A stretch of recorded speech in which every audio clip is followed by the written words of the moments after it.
Hello friends and welcome. Today we'll be addressing the question, was Paul a misogynist? On the surface, the letters of Paul seems to suggest he had few things against women. For example, he told the women to keep silent in church, and if they had any questions, they should ask their husbands, perhaps suggesting that men are superior in knowledge. So was Paul really misogynistic? Before I answer, here are a few things to note. Number 1. Paul worked with women. In his letter to the church at Rome, he listed some sets of people who have been beneficial to him in the ministry. The first 4 were women. Romans 16, 1-13. He repeated the same thing in his letter to the Corinthian and the Ephesian church. He also singled out Timothy's mom and grandmom to acknowledge them for being responsible for Timothy's spiritual formation. 2 Timothy chapter 1 verse 5. Basically, these letters would be read before the whole church. Will someone who's anti-women publicly appreciate women for their outstanding commitment? I don't think so. Secondly, men are not above women. The Bible clearly states, and this was written by this Saint Paul, that in Christ there is neither male nor female, for we are all one in Christ. Galatians 3 verse 28. Will a misogynist amplify the fact that before God, men and women are equal? Point number 3. Paul never said, man is the head of woman. This is one of the most misquoted scriptures. What Paul said was, the man is the head of the woman. He was very careful with his choice of words. 1 Corinthians 11 verse 3. Paul said, the head of the woman is the man. He was referring only to the married women. Point number 4. Order or gender. Why did Paul say, the man is the head of the woman in marriage? In 1 Timothy 2 verse 13, Paul reiterates the fact that the man was made first. And in 1 Corinthians 11 verse 8, it is repeated that the woman came out of the man. Here is Paul's logic.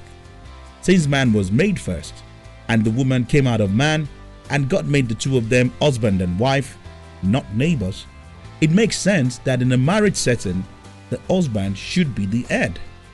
Order, not because of gender. Also, the woman wasn't present when God gave Adam the first set of instructions to dominate the earth. So, it makes no sense for the woman who came later to become the head. Point number 5.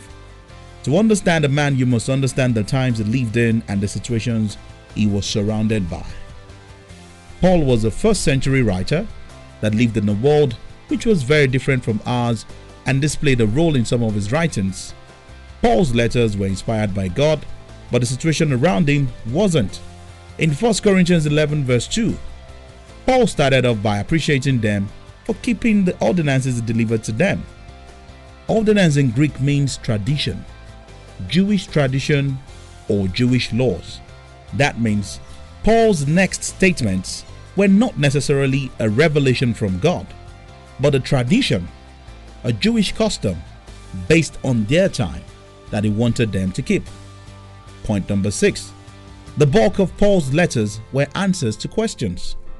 Most of Paul's letters address specific situations and sometimes answers to questions. The problem is, we have the answers, but in most cases, not the question.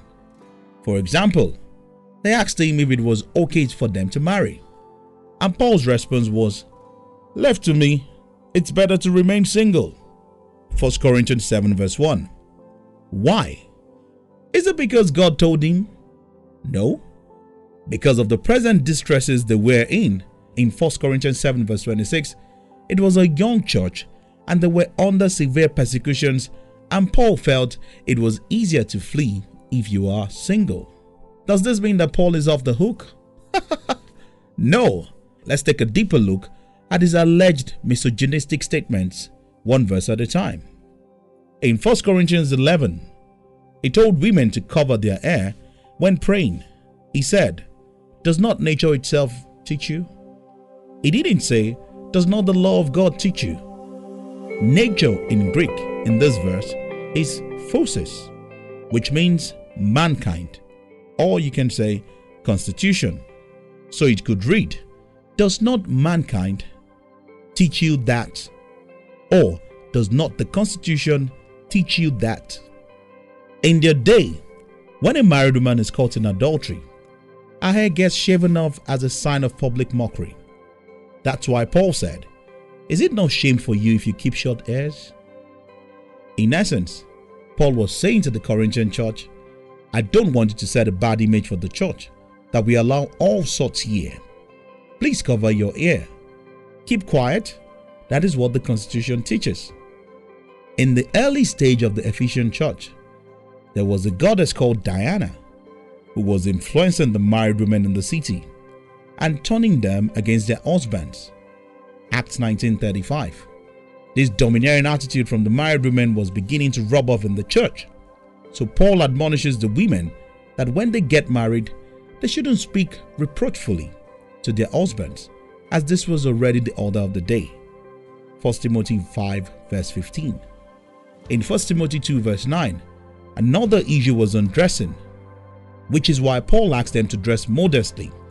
Your Christianity is about the heart and not the expensive jewelries. He was dealing with economic modesty and humility of the heart. Side note, even though this video is about examining Paul, I think we should address an alleged misogynistic statement that Peter made. Women are weaker vessels in 1 Peter 3 verse 7. When Peter referred to women as weaker vessels, he was talking about physical weakness, not mental or spiritual. Women are comparatively physically weaker than men. This is a fact. It has nothing to do with subjugating women. Hence, nothing misogynistic about the statement at all. Saint Peter said, give honor unto your wife. A misogynistic man would make that statement. Thank you for watching. I hope this blessed you. Don't hesitate to subscribe and share with others at Let Me Explain This on YouTube. Also, kindly visit our website www.letmeexplainthis.com for more Christian videos and articles.